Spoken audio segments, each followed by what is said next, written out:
Hi everyone, welcome back to my channel. I am Your Muse Traci. I am here to inspire you and empower you to live the life of your dreams, to create on purpose exactly what you want in all areas of your life, to stop settling, to stop suffering. You are not here to suffer. And if that sounds good to you, you're definitely welcome to subscribe to my channel. So today I want to talk all about how you have to be a good farmer in order to manifest. And I love this analogy because it will highlight for you what are the key essentials that you need to master in order to really master manifesting. It's a perfect analogy in my opinion. So let's get right into it. And first, let's talk about some traits or skills that a good farmer has. So, number one, a good farmer has, a clear intention or desire. And so a good farmer chooses the right seeds. They choose the seeds that they know they want to grow and fully develop. So in terms of manifesting, know what you want. Now, some people will come to me and say, well, what if I don't know what I want? And I don't think that you don't know what you want. I think it's a habitual practice to suppress and deny our desires. But once you remove that suppression and that denial through understanding law of assumption and understanding that you have desires because you're meant to experience them, then you can allow your desires to be revealed to you, right? So you may experience a lack of desire, but that's because of your lack of belief that you get to have it. So it's safer for you to suppress, deny, not acknowledge, not admit the desires if you don't believe that you get to have them. So, I would challenge you if you're like, I don't know what I want or I don't have a desire. I would challenge you to look at your belief system. What do you believe is possible for you? So there's always desire flowing. Desire is the driving force of life and of nature. So there's always desire flowing. You want to just learn how to not block that flow, and then your desires will naturally bubble up inside of you, and then you know exactly what seeds to plant. When you know what you want, you know what seeds to plant. So a good farmer, first and foremost, is very clear about what seeds they're planting, what it is that they desire. First and foremost, very good place to start. The second aspect, quality, skill that a good farmer has is that they prepare the soil, which includes fertilizing it and clearing it out. If there's debris there, if there's weeds there, if there's, unwanted things there, the farmer knows that you have to first clear those things out before you would plant your seeds, right? You wouldn't just go and plant your seeds in debris and, weeds and all these things cluttering up the soil. No. You would clear those things out. And so they clear the weeds. And this is analogous to, in manifesting, this is analogous to you changing your programming, rewriting and rewiring your programming from childhood if it's not serving you. If there's weeds growing in, thoughts of lack, beliefs of lack and limitation, those are the weeds here. As well as things as like processing your emotions. You don't want to have, suppressed and unprocessed emotions. That's also debris. That's a sort of debris in the way. So you would want to process your emotions from the past. Practice forgiveness of the past, of yourself and of others. And again, all of these things are sort of the debris that I'm talking about. And the beliefs are sort of like the weeds. So you would pluck those out by recognizing what is in the programming, what are the weeds, and then plucking them out by rewriting them. So yes, a good farmer would clear these up, the debris, the weeds, before planting the new seeds. Okay, number 3, they plant the seeds in their cleared, soil, fertilized, primed soil, they plant the seeds, and then the farmer knows that he or she is not responsible for that seed growing. They actually have nothing to do with that seed growing from that point once they put the seed in the ground. There is a force of nature that takes care of that completely. The farmer isn't even a little bit involved or responsible in this aspect of the seed growing into a plant. The same is true for you and your manifestations. You are not the one making things happen. No, and I've talked about this in some other videos. Your job is to sift and sort, live in this realm of contrast, and choose, decide, intend, desire, and intend, right? Those were steps number 1 and 2. So the same is true for you. You're not making anything happen. Your job is to allow. So the good farmer knows they're not doing anything to make the seed grow. And that's what you need to realize as well. You are not doing anything to make your intention manifest. Not your job.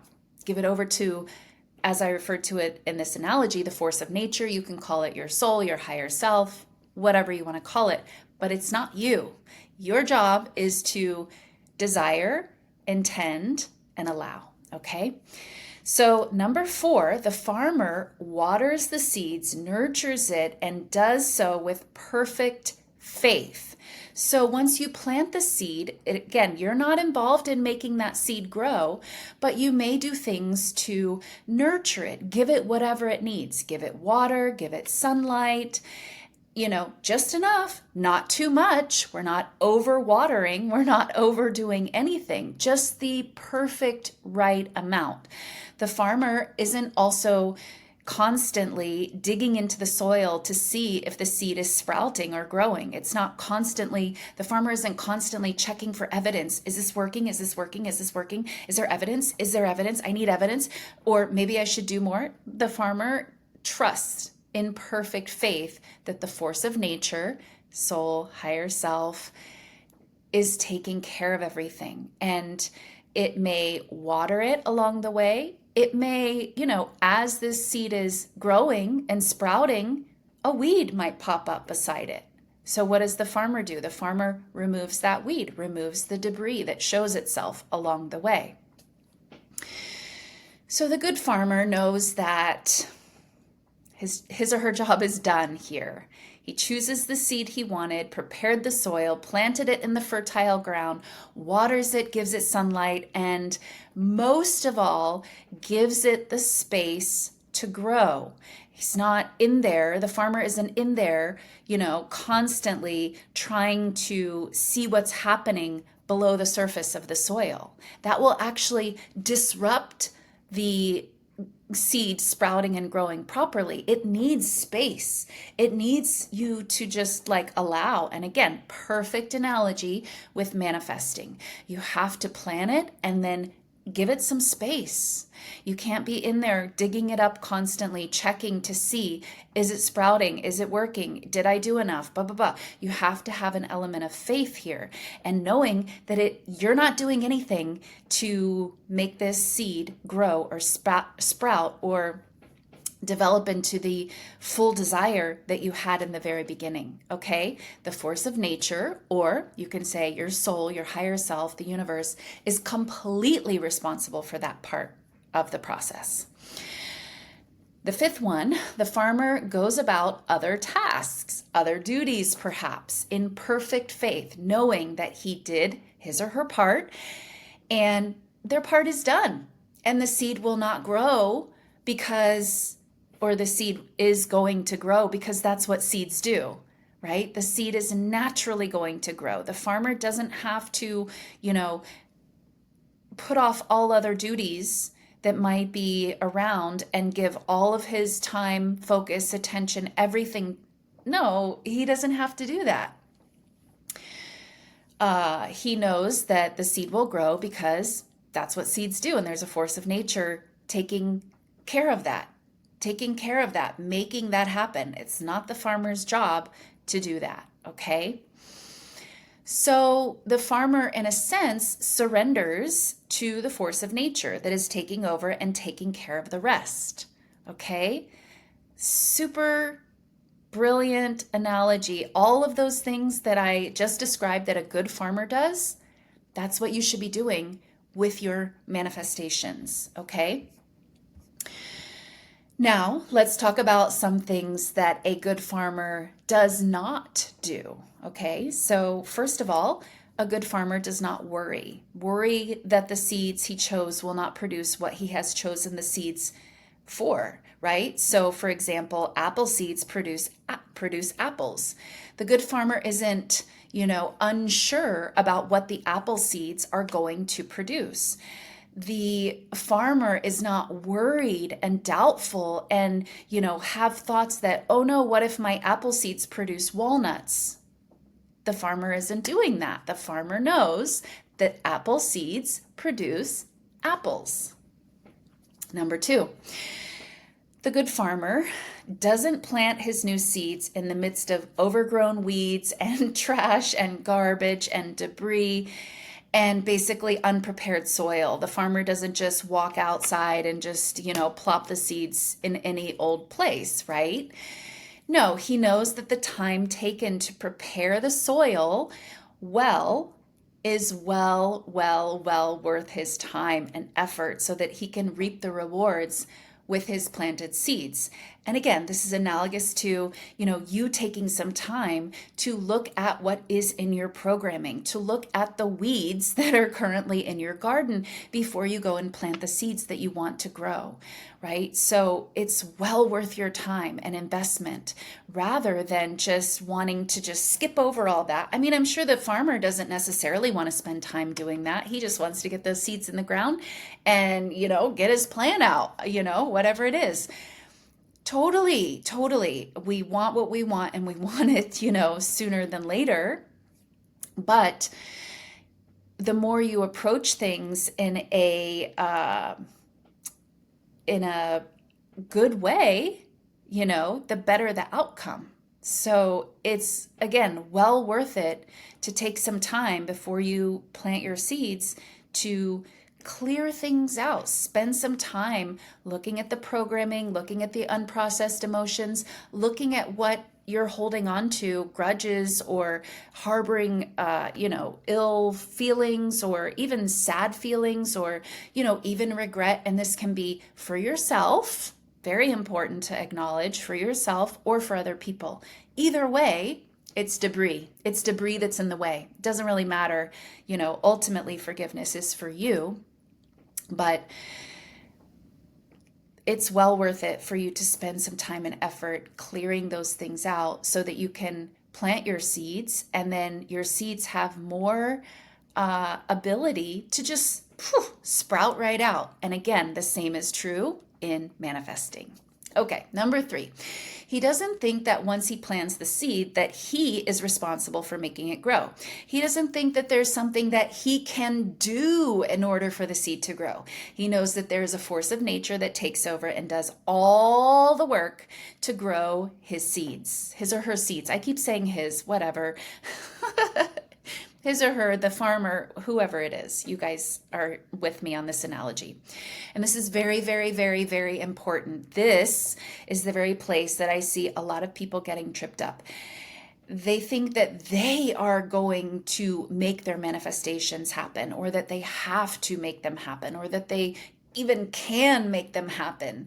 And Neville talks about this. He talks about, what do you think you can do between the time of, intending and imagining and your manifestation showing up? You can't do anything. You don't do anything. You are meant to be in perfect allowing, but you're not doing anything to make it happen. You are in trust. You are in faith. You are in the space of allowing. So you're not making anything happen. The good farmer, what he doesn't do is think that he's going to make the seed grow into something. No, you give it over to the higher power, you give it over to the force of nature, and you allow the force of nature to do all the heavy lifting. Thank goodness you don't have to make the seed grow, because how could you? How could the farmer really do that? This is true with your manifestations. How could you make something happen? All right, number 4, the good farmer does not go and constantly dig up the seed to see if it's sprouting. The good farmer is not constantly looking for the results. He isn't overanalyzing the time it's taking and then losing faith in his perfectly planted seeds. The good farmer isn't doing this. The good farmer knows a perfectly planted seed that was apple seed is going to produce apples. It's going to sprout and it's going to become, an apple tree and produce apples. So the farmer isn't worried about time, and the more time goes on, the more doubtful the farmer becomes. A good farmer isn't doing that. All right, and the last one, the farmer doesn't give all of his attention and focus and stress and worry and make his happiness dependent on the one seed, this one plant. He goes about other tasks. He goes about other activities. He goes about, doing whatever the farmer does, right? And he removes his attention from this seed. Again, he may revisit it and water it and make sure it has sunlight and make sure that it has everything it needs to grow. Make sure there's no weeds invading its space. And if there are, he will pluck them out. But after that, the farmer is putting his attention on other things because he doesn't need to have all of his attention on the seed, because his attention isn't making it do anything. He's giving it over completely to the force of nature. So I love this analogy, you guys, and I intend this is super helpful. It's exactly what the good farmer is doing is what is required of you to successfully manifest every single time. And the not good farmer is what keeps you from manifesting. And it really is only these things that keeps you from manifesting. It's like getting in your own way, digging up your seed before you give it a chance to be under the surface and be ready to sprout through the ground. You go and dig it up. This is the only thing preventing your manifestations from manifesting, is when you go and dig them up, when you have excessive worry, when you have excessive concern about time. It's not that there are things that are impossible, not at all. And so, from time to time, weeds might pop up. This is a normal thing that happens both in manifesting and with farmers. It's not, even if you have perfectly prepared soil, there could still be a weed that pops up. And even if you do all the work to change your programming, process your emotions, practice all the forgiveness for your past, you may still have a weed pop up here and there. No problem. You just pluck it out and then go on your merry way, trusting, knowing that your seed is still going to grow. So it's only these things, again, that the not good farmer is doing that can keep your manifestation from coming about. And, nothing can really stop it completely. Your manifestations are inevitable. They are inevitable, because eventually you will get out of your own way. You'll get tired of the self-sabotage and, you'll eventually give in because you're forced to. You have no other choice than to just fall into blind faith and trusting your higher self, which was always there and always trustworthy, because your higher self is you and is on your side and wants nothing but the best for you. So it's only these things that can keep your manifestation at bay. It's not preventing it from showing up. And again, I just want to repeat, it's not that, there are actual limitations. There's actually things that you can't have. None of that is real. All of that is illusion. And so practice being a good farmer. Cultivate being a good farmer. Now, also a good farmer, doesn't, if they're not good at one of these steps, doesn't just throw the step out and say, oh, I don't need to do that. No, if a farmer isn't good at one of these steps, let's say allowing, for example, The good farmer knows, well, rather than throwing out this step, this very necessary step, I'm going to practice getting good at allowing. I'm going to practice trusting the force of nature. I'm going to practice having more faith, right? And the good farmer puts his focus and intention into becoming better at whatever skills he's not automatically good at. Maybe he's not automatically good at, preparing the soil. So what does a good farmer do? He works on getting better at preparing the soil. He doesn't just say, oh, forget about preparing the soil. I'm not good at that, so we'll just skip that step completely. You guys get my point here? And this is the analogy with manifesting. So if you're not good yet at having faith or allowing or trusting, then you work there. You work on developing your faith, developing your trust, developing your ability to allow. If you're not good at, preparing your soil, digging out the weeds, sifting and sorting through, the debris that's there, then you get good at doing that. You don't throw that step out. So I guess that would be the last and final thing is the good farmer knows that all of these steps are really critical and crucial. And, nothing gets just like thrown out. Oh, just forget about preparing the soil. No, a good farmer would say, well, right now, I don't really know how to do that, but I need to improve. I need to work on improving that skill so that this whole formula works, because I can't just throw one of the ingredients out and then expect the formula to still work. All right, you guys, let me know what videos you want to see next. I have a video coming out next about cultivating your faith and growing more roots, another plant analogy, but definitely let me know in the comments down below what videos you want to see, and I will see you in the next video. Bye.